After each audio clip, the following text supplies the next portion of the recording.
Hey folks, so this is DevSync. It is essentially a tool which allows you to sync your MCP configurations across multiple IDEs in a single click. So you don't have to go over into each IDE's specific .config file for MCP servers and edit it over and over again every time you switch over to a new IDE, or just use or switch between IDEs in general. So here is the basic website for it.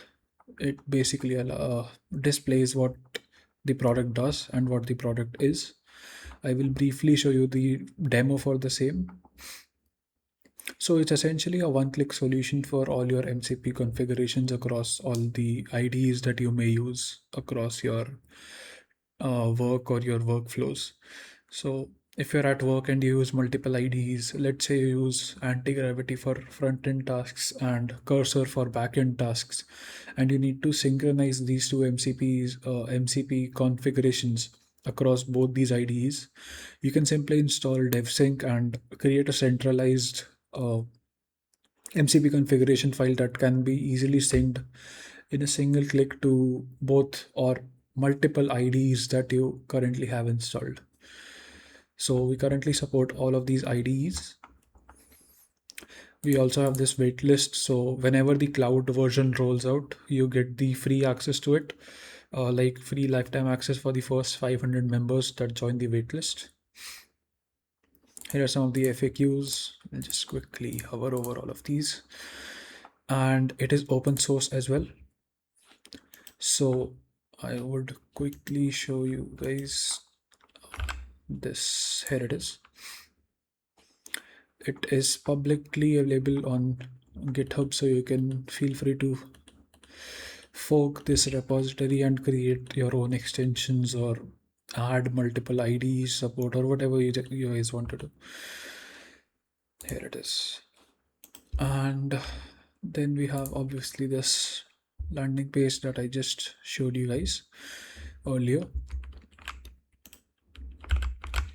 And we also have a marketplace where you can essentially browse multiple MCP servers that are available for you to use and just have in your MCP configuration.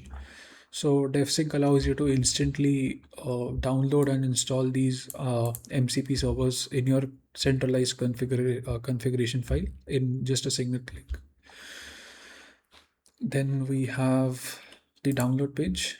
So you can download it for Windows and Mac OS. We also have it for Linux. It's showing it's coming soon here, but we already have it there in the releases. Pretty sure.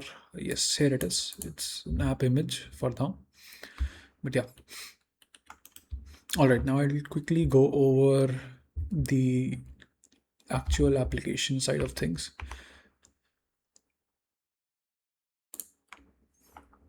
So here is the actual IDE. We can see you can launch IDEs from here. You can synchronize your MCP configuration. You can synchronize your .code profile as well.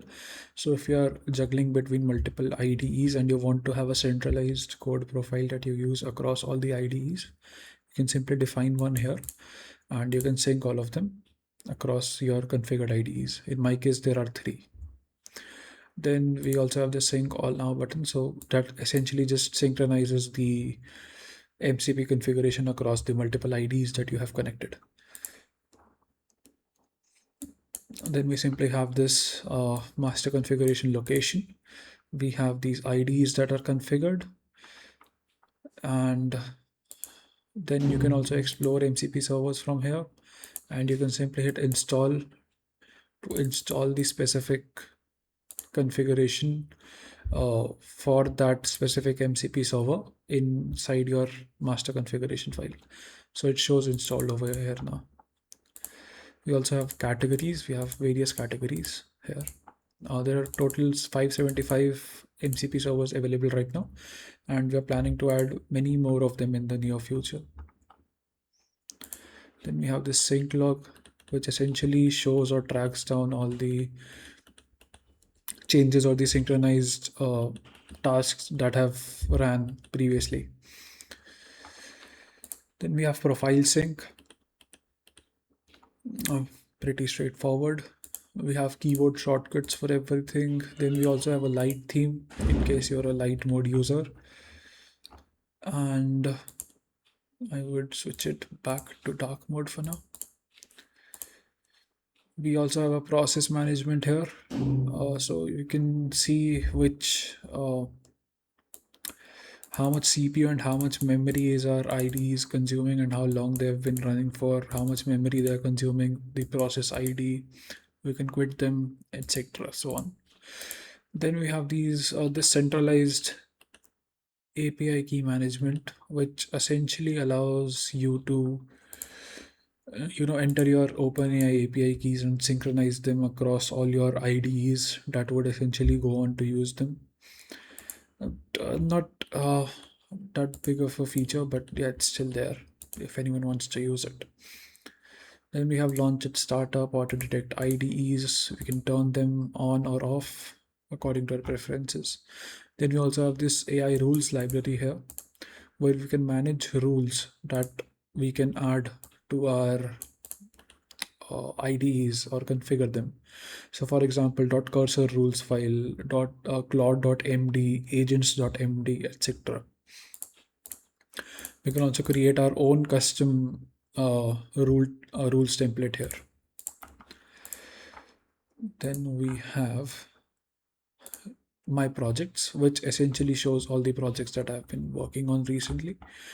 We can add projects here, and we can essentially start them from here itself, like without having to go to cursor, then searching for the project directory, opening it up, and all that manual tasks. We can simply click over here.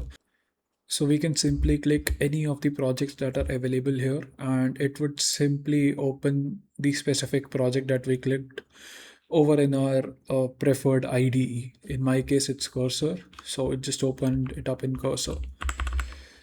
Then we have this.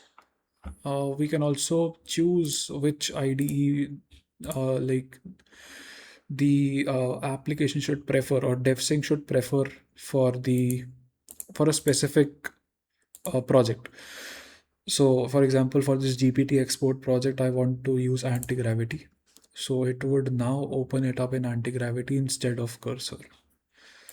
And we can also, in our settings here, change our default ID to something like, let's say, Antigravity here. Now everything in my projects defaults to Antigravity. I think I would have to re-add my projects. So I would just select this, import all, and yep. All right, then we also have groups. So this txt here is actually a group,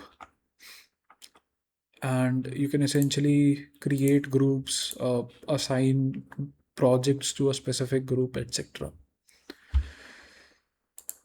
For example, this is ungrouped. I would change that to txt, and now it's in txt.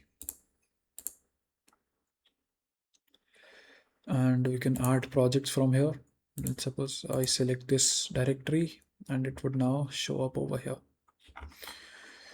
Then we can also browse MCP servers like I showed earlier, and that is the entire application. You can download it by going over to this GitHub repository over here, and just downloading it. If you're on Windows, just get this one. If you're on Mac OS, get any of these. And if you're on Linux, here is the app image file. So yeah, that is it for the quick demo of DEVSYNQ. And yeah, thanks for tuning in. Thanks for staying. Thanks for watching. Thank you.